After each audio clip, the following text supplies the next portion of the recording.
So in the 1970s, when we were in deep trouble, there was about 6 times more currency traded than real goods in value. Does that make sense? In weight, if you like, 6 times more money than goods. Let's put it that way. By the 1980s, it was up to 25 times more currency than real goods being traded. And at that point, I wrote Vulture's Bastards, and there's a whole chapter there called The Miracle of the Loaves, in which I point out that this level, 25 times, is way too high, and it resembles the South Sea Bubble. It resembles the crisis of Athens. It resembles the crisis of Henry IV, or of the 18th century in France, or the tulip crisis in Holland. By 1995, we're up to 50 times more currency traded than real stuff. And now, I don't even know what it is now. I suppose it's something like 75. There are probably some people here who know that number. And so the crisis comes and everything starts falling. And since most bankers are men and don't cook, they misunderstood how you make a souffle, because, of course, really, money isn't real. Money is an imaginary, object. It's imagine. You imagine it, and you imagine what's the right amount of money vis-a-vis what you want to do. The oil. How much oil do you need to turn the wheels? How much oil do you need in the salad? And how many egg whites do you need? How much do you have to whip them to get the souffle to rise? And how big do you want the souffle to be? And so the problem that one forgets is that if you believe that your economy is money, as the British in particular did, then, of course, at a certain point, if you don't eat the souffle, it falls. And once it starts falling, it just keeps falling. So we, brilliantly, once it started falling, simply printed a lot more money and stuffed it into the souffle. Didn't even bother whipping it. Didn't even bother separating the yolk from the whites. Now, any woman would have told... Maybe there were some women bankers who don't cook, I don't know. But it said that because they're too busy being bankers, that maybe they're an older generation of men who aren't part of that cooking generation of men, They're just the wine-drinking generation of men, which is a good thing too. But so they stuffed all this stuff in and to keep the souffle up. And they haven't kept the souffle up. They just created this heavy, lard-like impacted thing out there, which is basically debt and so on. Well, the real value of that money has evaporated, and you and I, the citizens, are left responsible for the debt incurred. It has not been brilliant. It hasn't been the stupidest thing ever done, but it hasn't been brilliant because if you were going to do something like that, you had to figure out how to go through and come out the other side. And instead, we've gone in and left societies deeply, deeply indebted. We went through 40 years of believing that public debt is bad, right? And all over the world, governments, Western governments, cut back on public programming to reduce debt. We broke countries in Africa and in Latin America to get rid of debt. Debt is evil, right? And then suddenly the people who said debt is evil are falling apart, and they get down on their knees and beg for the governments whom they don't believe in and which should not exist and should not interfere in the private sector. They get down on their knees and beg them to print money in order to prop them up. And so the governments, which are completely incompetent and incapable of doing this according to these people, do it, prop them up, and then having propped them up, the people who are propped up say, well, I feel better now. Gosh, you people are awfully indebted. You better cut those public services. You know?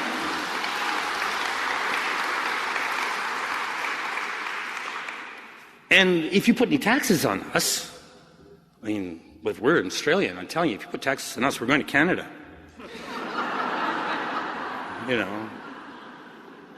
Of course, in Canada, I think I've been away for 2 weeks, but I think in Canada they're saying they're going to Australia. So, these are very old lines. They've been around forever. The threat of, we'll leave if you tax us. Well, really? You're going to take all that coal with you, are you? Interesting. Interesting. In your pockets? Good luck. So what is it that's slowing us up so much? Why are we incapable of acting? Well, I've given you some examples in a general sort of way. But I think that first it's because we've talked ourselves out through this silo approach of learning, talked ourselves out of really originality. I've actually reached the point, the latest book I've written, which is a Canadian book of political history, if you like, there isn't a single footnote in it. I'm becoming allergic to them because I feel they're so close to the problem, which is that everything is building blocks of truth. Of course, they're not truth. They're simply building blocks that have been decided upon arbitrarily. And if you believe that that's the only way forward, you end up discouraging thought. The thought that produced public health care, public education, or the thought that produced democracy in the 18th and 19th centuries, all of that would have been impossible if you had to think about it today, because it could be disproved by the footnote approach towards action. Just the way icebergs don't melt, because you can't put enough footnotes in place to prove that they are melting. Or somebody else can put footnotes in place to prove that they're not melting, and then you have to argue in front of two groups of professors as to whether they're melting or not while they melt. This is not interesting intellectually. This is profoundly uninteresting. So there are very few interesting ideas coming out.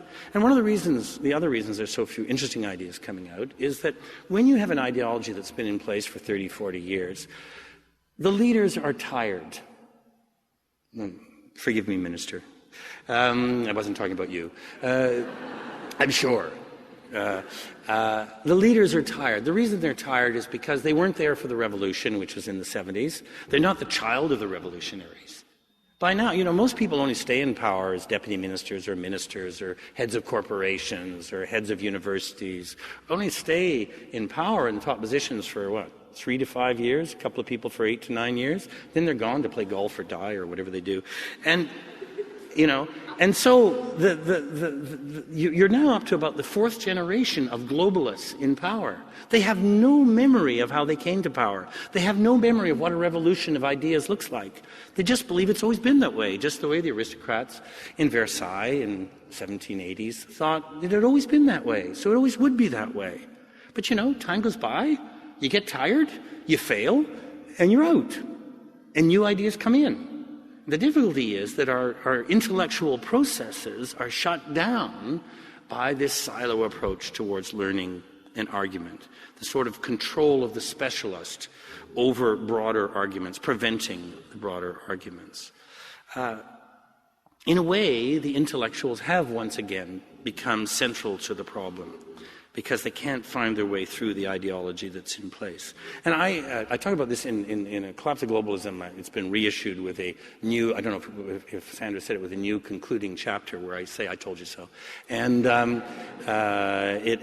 after the crisis, finding that I can write the conclusion properly. And I made a comparison to the Catholic Church when it was in deep trouble, and they created the Sacred Congregation of the Propagation of the Faith. And the purpose of the Sacred Congregation was that these were servants of the faith, and their well-being, their success, depended on their ability to assert that they were revealing the truth, that this was the truth. They were selling the truth. And the structure of our intellectual class today is very similar to the Sacred Congregation for the propagation of the faith, particularly in the area of economics and management. So as I've said, the vast majority of professors of economics, from an ethical and intellectual point of view, are in departments which were cleansed, sort of intellectually cleansed in the 70s and 80s of alternate thoughts. So there's really no discussion going on in most of these economics departments. They're just agreeing with each other as the building comes down. And they're going on right now. I'm sure there are kids here who are in economics. They're teaching you what they taught before the crisis, what they taught 20 years ago, because there is no crisis, because they're right. That's disastrous, and that's bad economics, because it has nothing to do with reality. It is the continuing victory of the delusion of microeconomics over economic history. In other words, of printouts over thought, of confusion of details, of numbers, over actually thinking about what's really happening. Secondly, the business schools, which are the suck up all money mechanisms of modern universities throughout the world, are not places of thought. They themselves have to admit that they're places of utilitarian methodology. They're linear. They're about the inevitable. They're not the place where any new ideas are going to come. And then, of course, out of both of those departments, you have the consulting industry. I could say how many of you are consultants. Raise your hands. There are lots of interesting people in the consulting industry. You can make money there. But that has nothing to do with thinking about changing the direction of the economy or of society, because you're paid actually for reassuring people and keeping things going. And then fourth, of course, out of there are the poorest people, and therefore the people most desperate to be right, which is to say the economic journalists. The people least likely to say anything original, there are a couple of exceptions, and most desperate to be thought to be original, because everybody agrees with them. Well, those of us who try to be original know that it isn't about being agreed with. You add up those four groups, and what you have is kind of medieval scholasticism at its worst. People obsessed with details without a sense of where they're going. People who've forgotten that they're just jotting down notes in the margins of the Bible, but they've forgotten what the Bible's about. And they can't even have an argument about the text. So, in 1999 when I came here and I gave that speech, and after seeing the head of your Reserve Bank, and I started saying that globalism was really like a rather rickety old bus which had been cobbled together with two 19th century ideas. It's interesting. This is a modern globalist revolutionary theory. Funny, when you analyze it, you find it's made up, its roots, its foundations, two foundations, which is bad architecture. It's better to have three at least, so the building doesn't fall over. And the two are English, free trade, middle of the 19th century, a left-of-center, pro-democratic, pro-social programming movement, and buccaneer capitalism of the late 19th century, and anti-democratic, right-wing, anti-public programming movement. So these brilliant theorists of the 60s and 70s glued the two enemies together and said, oh, look, a new theory. Now, anybody could have worked out that this wasn't going to last all that long, because it was contradictory. The free traders hadn't understood what the buccaneer capitalists were saying, and the buccaneer capitalists, who were actually managers, not buccaneer capitalists, hadn't understood what the free traders were saying, and neither of them had thought about whether anything had changed since the 19th century. So it worked for a while. It did some really good things, there's no question about that. It did some really bad things, there's no question about that. And by 1995, it had hit its high point and had gone into decline. And by 2000, 2001, if you wanted to, you could see the wheels were falling off the bus. The mirror was already knocked off, windows were breaking, and so on and so on. And I've written about what that all looked like. So in a way, the ideology remains in place, but what's actually happening is really the opposite of the ideology. So you're talking about free trade, whereas in fact Europe and the United States has been putting up barriers to China now for almost a decade. Well, talking free trade, and that's just one small example. But it explains to you, this contradiction explains to you why people have come to accept doing totally contradictory things, like saying, I don't believe in government and I don't believe in public debt, but please indebt yourselves heavily to save us, and once you've indebted ourselves heavily, we're not going to pay you back and you have to cut your programs.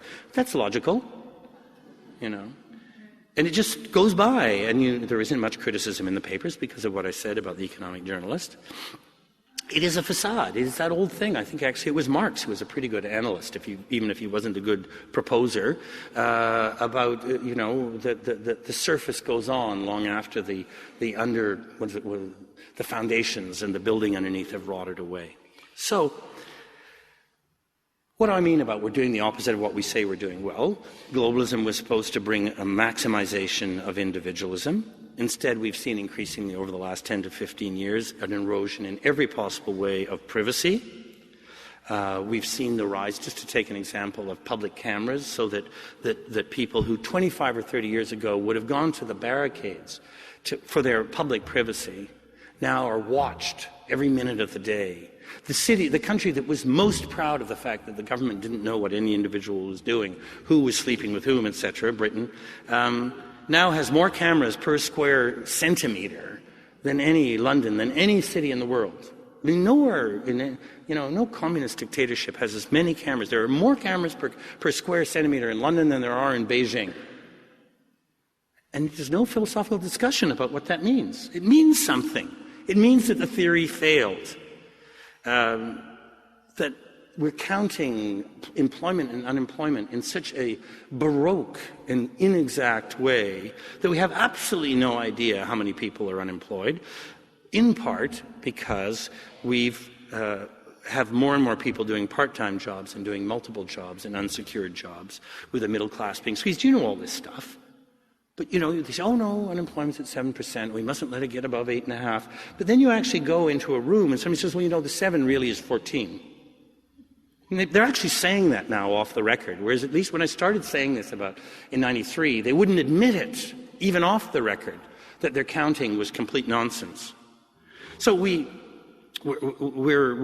say we're creating jobs, whereas in fact they're not interesting jobs very often, or they're part-time jobs, or they're unsecured jobs, or they're jobs with salaries which have dropped, and we're middle-class democracies with a squeezed middle class. Is that contradictory? Is that self-destructive? Is that a sign of success of this movement? It's supposed to be a movement to bring greater and greater competition. Instead, we've seen the return of oligopolies, and we basically find ourselves, as I've said, in an era which looks more and more like mercantilism, and everybody else says you don't explain this properly, and that's because you, like I, were asleep at school when they explained mercantilism, weren't you? Yes. And mercantilism is the stuff before capitalism. Mercantilism is about large joint stock companies which go around the globe and are horizontally integrated, so that you go from the silkworm all the way around to beautiful silk, all the way around to dresses that are worn by ladies in Paris and London. And the way it works is that there's very little buying and selling along the way, because it's all integrated into a circular movement, British East India Company, Hudson's Bay Company, whatever. And so wealth is not created through buying and selling. So it's an artificial marketplace, and we invented capitalism to do away with it. And now, in the degeneracy of capitalism, we brought mercantilism back under the name of globalism. So, 5 PR companies in the world, or something like that, and everything's farmed out, and a couple of % profits are made by the locals. Just go through industry after industry after industry, and you find this mercantilist model, certainly when it has to do with the West. So, what happened? Why is this happening? Well, in part because we keep talking about capitalism, missing a few things. We say, well, it was about individualism, it's about competition, it's about technology, it's about trade, and we always forget that the essential element in capitalism since the 1780s has been scarcity. What makes competition work is there aren't enough products. If there aren't enough products, then companies can fight each other to sell them, and you can push the prices up because people need them. But the West, which includes you in this model, has been in surplus in every single commodity and every single product for about 30, 40 years. I mean, there isn't a single thing in this audience of which there is not too much, unless you're wearing a piece of jewelry which is one of a kind or something like that, or you've written a poem. Well, there are a lot of poems, but yours might be the poem. Right? Otherwise, everything you're wearing, everything, all this technology, everything, there's too much. This hall, no, there's not too much of this. But there's too much of everything. We're in surplus. We succeeded. Of course, we haven't succeeded in distributing the surplus. That's a separate problem. But we're capable of producing much, much more than we need. What's more, a single city in China is capable of producing pretty well everything we need. Right.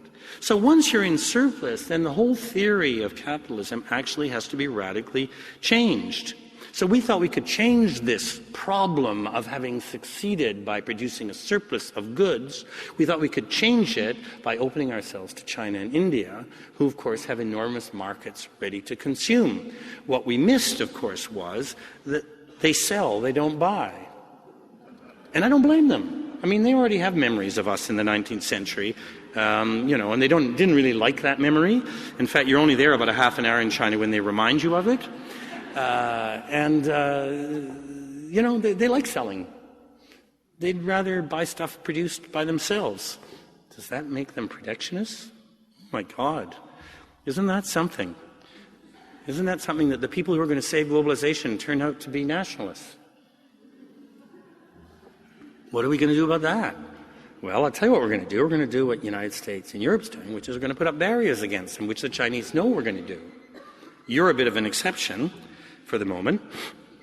But essentially, what the world is doing, the surplus-laden world is doing, is putting up barriers because they find that they can't sell their goods, but there's a lot of stuff to buy. And it's not because it's produced cheaply that we're buying it. It's because once you go into surplus, the real prices start going down, right? And once the real prices start going down, middle-class people can't produce them and make at a wage which makes enough for them to live. So automatically you start looking for sources which aren't middle class. And you say, oh, those goods are really cheap, isn't that great? But the reason you're doing it is because you can't sustain a real price once you're in surplus. The surplus pushes the price down, justifying the lower wages, the job instability, the need to go to places where the wages are cheaper. And the other way you deal with being in a surplus is the other thing that we're doing more and more of, which is you make the stuff disappear. Most people think that about half of what we produce now is simply made to disappear. It isn't sold at all. I mean, it's compacted, it's buried, it's burnt, we send it to various places around the whole world for lesser and lesser cost, just hoping it'll go away, because there is no market, actually, for those T-shirts or those computers or whatever it is. That's why we run the fishing industry around the world the way we do, because we sort of think that this is intelligent, that you actually throw, you throw about 50% of the fish that you catch away dead when they come out of the nets, because, anyway, that's a whole other story. But it's part of this thing of a profligate system which is in surplus and doesn't know what to do with the surplus. So it does even things as stupid as destroying the quantity of fish in the ocean, because that's that 19th century industrial model. And China simply doesn't trust us, and they'll do what works for them, and as I say, I don't blame them. They've already started to introduce rules which they're sort of applying, like in 2005 they brought in the rule of the 5 equilibriums, and then they brought in the 25 benchmarks for the civil service, and in 2007 Premier Wen said in a speech, quote, "The speed of a fleet is not determined by the ship which travels the fastest, but the one that travels the slowest." Now that's kind of interesting. That sounds like something we used to say before we went into the globalist model, where everything was supposed to be about speed. But of course, Premier Wen, whatever his strengths or weaknesses, seems to still understand something which is pretty self-evident, which is that, yes, you can make more phone calls than you used to make. You can send more messages. You can make more stuff. You can make it faster. But that doesn't mean you're thinking faster. That doesn't mean you're considering faster. Speed is not a quality of civilization. It's a characteristic of production. It has nothing to do with ethics. It has nothing to do with the imagination. It has nothing to do with policy. It's just speed. And more evil things have been done fast than good things, or at least as many. So this sort of idea that because we're fast at producing stuff, therefore we're superior at what we do, you just sort of think that through and you realize that isn't actually how it works. So we've been working very hard for the last 30 years on what I would call a consumption fantasy, which is that we can convince ourselves to consume more even though we're busy throwing the stuff out and don't know what to do with it. So the real question isn't whether, you're in favor of more trade, whether you're against free trade. All of that is really beside the point now. It's misreading the situation. The need is not now for more trade, or particularly for less trade. The need is really now to rethink the way in which we produce and what we produce, to rethink how we do economics, to think about what inclusive economics would look like, what spatial economics would look like. There are people working on that. There was that moment when the now abdicated king of Bhutan was being tortured in a meeting by people from, I think, the World Bank, GDP, Your Highness, GDP, Your Highness, Your Highness, GDP, that kind of meeting which drives people crazy. And at a certain point, because he's a very clever man, with a little smile, he's very funny, he said, well, what about G and H? I said, oh, Your Highness, what's G and H? Well, it's gross national happiness, So, oh, Your Highness, well, Well, of course, it's actually very sophisticated, whereas GDP is not sophisticated at all. GDP doesn't even count what it says it counts. Whereas what gross national happiness is about is not a romantic idea of happiness. It's about an idea which all sorts of people are coming around to now, that if you're going to count how a society functions, you have to count everything.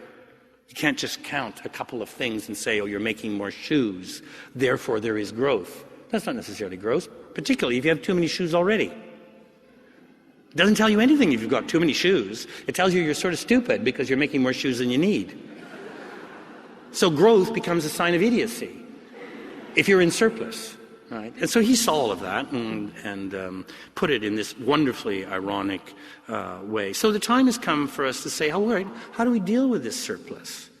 How do we deal with the social and environmental problems that come out of having succeeded, in a sense, with our linear idea of progress?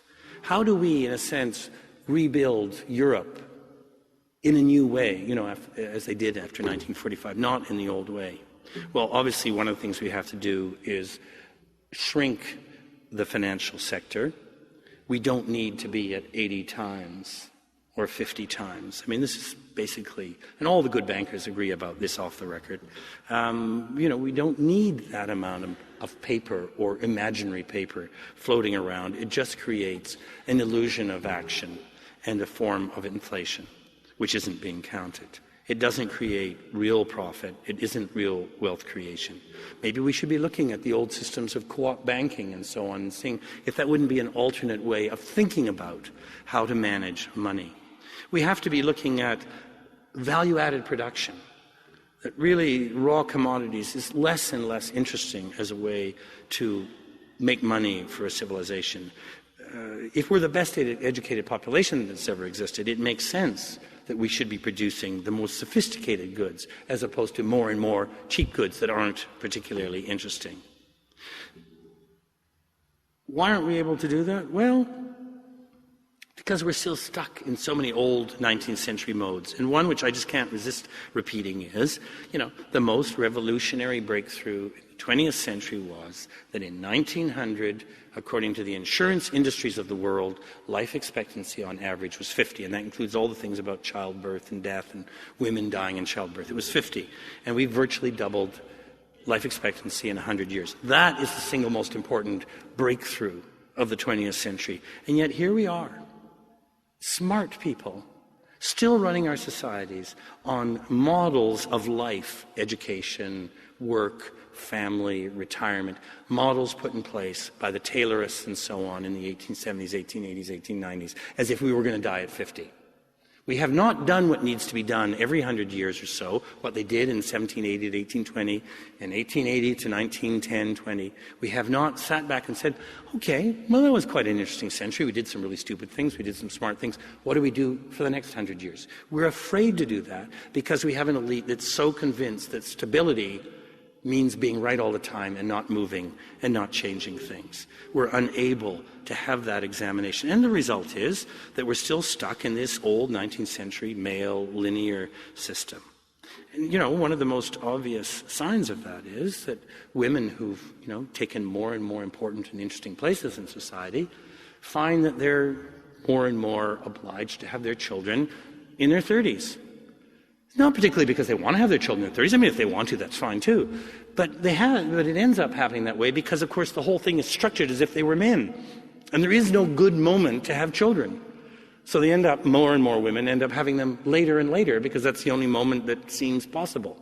And, of course, by then, neither they nor their husbands are really happy about not sleeping all night. Whereas, when you're 16 or 22, it might be something you can do more easily. But all that shows you is the extent to which we have not rethought. Say, women there'll be a majority of women doctors, a majority of women lawyers, but we're not going to reorganize the way we do law and medicine. Even though it was organized for men who'd had none of the responsibilities of the women.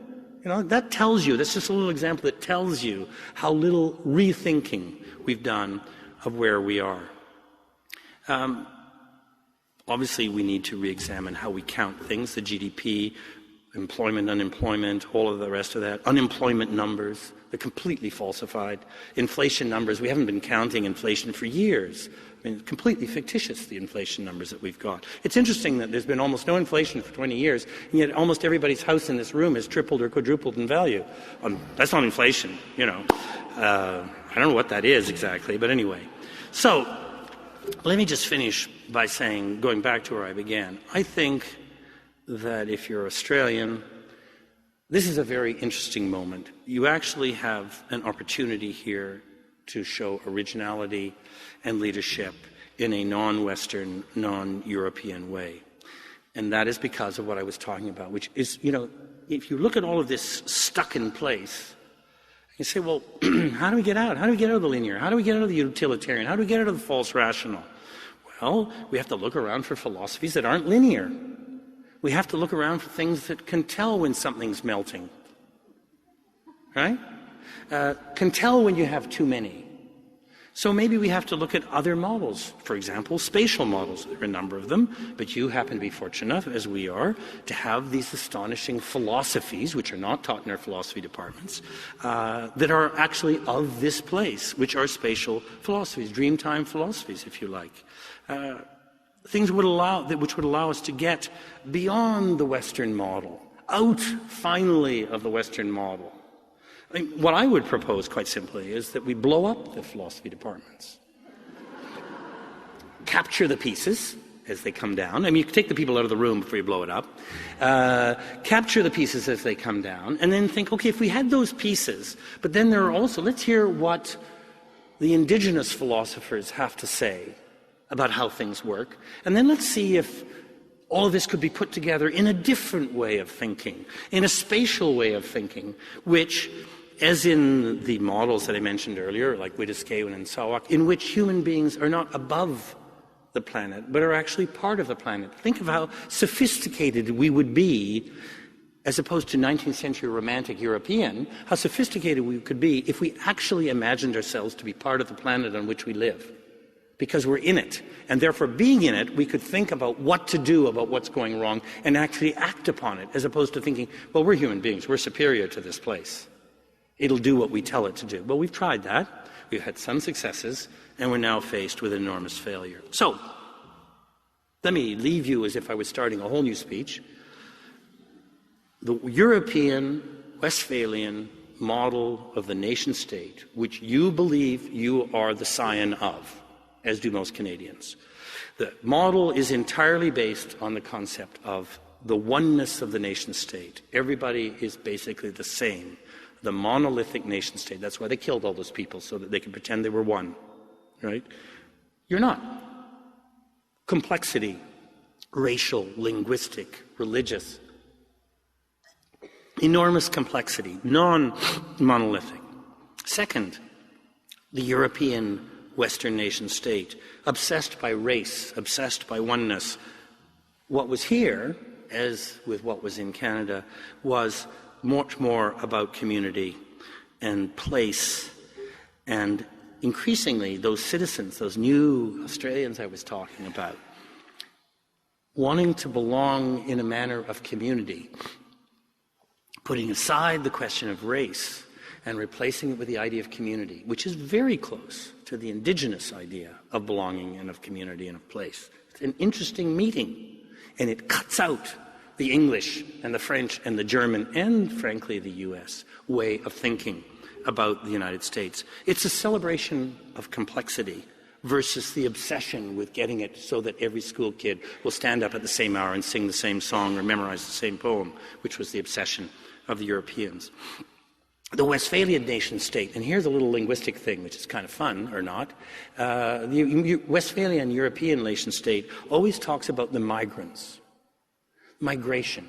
Now, what does the word migration mean? I'll tell you what it means. They're here and we hope they're leaving. That's what it means. Migrating. No stopping point. Not for too long. Really, when you dig a little bit here, you'll find what you're talking about is immigrants. Immigrants who become citizens. Right? It's completely different. It's not migrants. It's not European. It's immigration. And really the way to think about it is that an immigrant is like somebody who gets engaged to the country and to you, if you're already a citizen, and then they get married to the country. And of course, like marriage, is filled with differences and complexities. But the interesting thing is that there are a lot fewer divorces in citizenship than there are in families.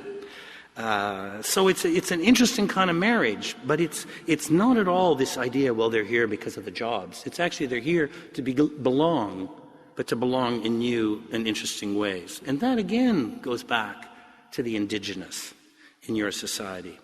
The Westphalian, endless wars to have one religion. Well, you know perfectly well this country was not built on one religion, built on the idea of multiple religions. One myth. Well, you know that even there were attempts to make Australia a place of one myth, that actually what's made Australia more and more interesting, like Canada more and more interesting, is that it's becoming more and more complicated, and complexity is fun. Complexity is good. I always say about Canada that, you know, there's this disease, multiple personality disorder. We're a multiple personality order. And the reason I feel so comfortable in Australia is I think you're also a multiple personality order. It's a great strength which you should be very, very proud of. The Westphalian nation-state is all about the rational linear, and I think you are increasingly about the spatial, the dream time. And I think you're increasingly comfortable with it, even when you don't realize you're comfortable with it. So I think these ideas of here, whatever the problems, I know the problems, they're alive and they're strong. They represent an enormous opportunity for you vis-a-vis this place, but also for you in terms of action and in terms of leadership on the international scene. Thank you very much.